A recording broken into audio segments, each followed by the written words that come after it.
Hi everyone, Kathy Beltran with Wings and Whispers. Welcome back to the channel. In this episode, we are starting step 4, and this is where we will be gluing our 3 separate layers. We're going to glue them separately together. So we're not, at this point, we are not gluing all of the layers on top of each other. We will also be talking about taping all around the edges. So for the sake of the video, I have already glued all my 3 layers except this piece, this part of the top layer. So there's 3.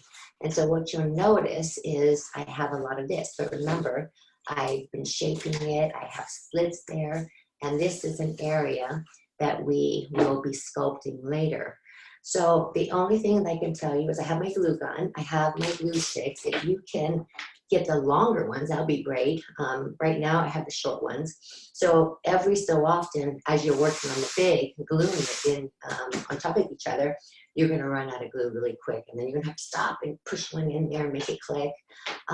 So one of the other things you might notice, so all your cardboard should be completely dry right now. And you will notice that things have shifted because each piece was shaped and molded separately, and you tried to also make sure the piece that would go on top was in the same position. But because we are having height here, and each piece is going to kind of move a little bit. So when you when you glue, you're going to have to really look at, okay, how am I going to line this up? Because you'll notice maybe all the feathers are not laying perfectly on top. They might be, the middle piece might have moved a little bit. I'm not too worried about that. You're going to be able to do a bunch of different fixes later. But what I would recommend when you first keep your base here if you can. And you are going to want your glue gun and have your second piece ready to go. What I would do is I would lift it up like this and put a bunch of glue, like in the first 1, 3, 5 feathers right here, just kind of like that, and then drop the other piece. Make sure it's lined up to the center feather, and then start pushing these together. And then you'll kind of lift up and then just start adding glue. And you're not gonna like add so much glue. So you would probably go, oops, kind of getting stuck here. Okay. So you are going to maybe glue from here to here, a line of glue, and keep doing that, which I'm actually going to do in a minute. But what I wanted to show you was some issues that you might have. So with this piece, I'm going to have to manipulate it. So right now, sitting down, you'll see this. There's this layer, and this top layer is a little shorter. So I'm going to have to kind of, when I put that glue down there, I'm going to have to push this one into the position I want, because I'm actually getting height up in here. And then I'll be able to work the sculpting part later. So don't worry if this is all up. You are not going to glue any of this at all. And you just want to take care of about right up in here. So all of this has been glued. I'm going to go ahead and get this part on. And then I'm going to just try to get at least a line to the tip. And before I run out of glue, and that. What I will do is I will make sure I want all the feathers lined up to the way I want, and work up here first, and then I'll come in. Keep in mind, I want to keep this as close to all of them as I can. Now, if you find, again, that they don't line up, don't worry, because we can come in, we can do some cutting, we can add pieces to it, and the taping will actually help with that. So right now I have this layer done. And you'll see the back. If you can see, you'll see they're not completely perfect as they were when they were flat, but that's because of the shaping and molding and different pieces coming on, which is just going to keep making it rise. And so I've actually done the middle layer as well, glued that. It sits perfectly. It's like how I want it to be. And you'll see all this different height up in here. Remember, we're going to be working that later. So the last piece that I have, I've actually started on this next step of this part 4, which would be taping. And so I'm going to move this out of the way. And I just started with the small one, just so it would be easier to show you guys. So at this point, you're going to want your masking tape to come in. And all you're going to do is you're going to, I mean, you could, if you wanted to, put out a bunch of little pieces on the edge of the table. I don't do that. I just grab what I need, and my length will be depending on where I'm going. So if you're working on the side, you might want to come in at an angle, not straight, but at an angle to just maximize how much you can cover. And then you really want to make sure it's tight on there and completely flush to the side as much as you can. There's certain areas that I've left off here purposely. So again, you're not going to tape everywhere, all the places up on the arch and the neckline where you did the slits. Do not tape these areas. You're not going to do that on your bottom layer, your middle, or the top. Leave this entire area empty.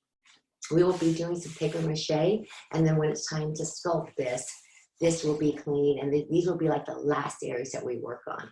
So there are certain areas that I want to show you, and I'm not sure if you can see this. So right here, again, in the drying process, everything's shifting. Don't worry, they're not going to all line up perfectly. So here, you'll see a long piece, and the 2 top pieces are just almost the same size. So all you're going to do is take a longer piece and kind of tightly wrap it around. And you're going to leave a lot of space right here. But don't worry, you're going to build that up with some more tape and paper mache.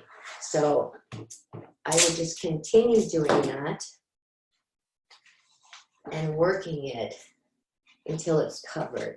And so you will feel it like it's kind of on a slant, and you don't feel like it's flush, but that's okay because we're going to, again, add more tape and a lot of paper mache to it. So when you get to the tips, what I typically do, instead of going like this, I will kind of go straight. You might have to keep working with this. I'm working on a very long tip. So I'll kind of start like this, straight at the tip, and I will bring it down and keep wrapping it around until I almost form my own new tip. And so I know it's kind of hard to see. So you just wrap it around, but the best way to do it is put the tape right here and then start wrapping. And so you want to do that, and you want to make sure that the tips aren't being shown whatsoever. Like there's no holes there. You want to keep wrapping it until everything, you can't see any of the cardboard here around the edges.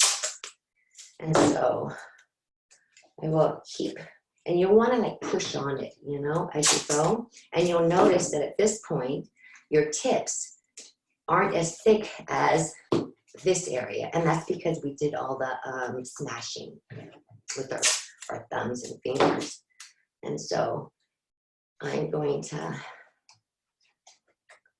keep wrapping this. I only have a couple other spots that I want to show you, but you'll get up into this area, and then you're just going to have to keep working it, sliding the tape in there. And make sure you don't see deep in the corners here any openings. And I'll have to use multiple pieces of tape just to conceal the cardboard. So I believe I'm good with that. So the other things I want you to think about is all the corners. You know, you're going to paper mache over it.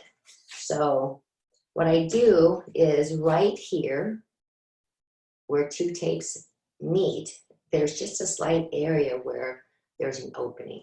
And so I'll just take a small piece, kind of angle it for it to hit a tip, and that will be done. But you want to make sure all front, as well, actually all the back corners here are covered. So you might want to take little pieces of tape just to cover it and then kind of push it in.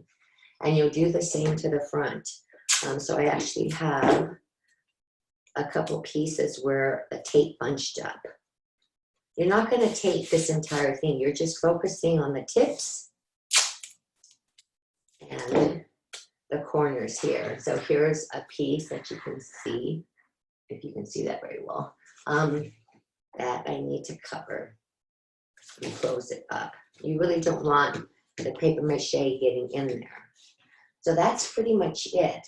You'll want to address any tips if they seem to bend and keep adding some bulk in there. But once you do this, make sure, inspect everything, make sure all the tape is down, make sure everything's covered. If you have to add more pieces, go ahead. But it will help you with the paper mache, especially right up here, if you definitely address these corner areas on the front. So you'll want to do this step to all the layers. So my middle layer, I will have to tape the entire thing as well, all the way around, stopping to about here where I have my slits, as well, doing this, as well as the bottom layer. So when you are done with that, then we can move on. So this will take me some time to tape. And don't worry yet if you have any cuts on your front. We can address that more. You can use some of the masking tape if you want, if you have deep cuts here, but we'll address that in the next episode. But for now, this is your step number 4, gluing your pieces together with your glue gun, making sure to have enough of the glue sticks available and enough of your masking tape. And once you have everything done, we will be able to continue on. So I will see you in the next episode. Have a great day, guys.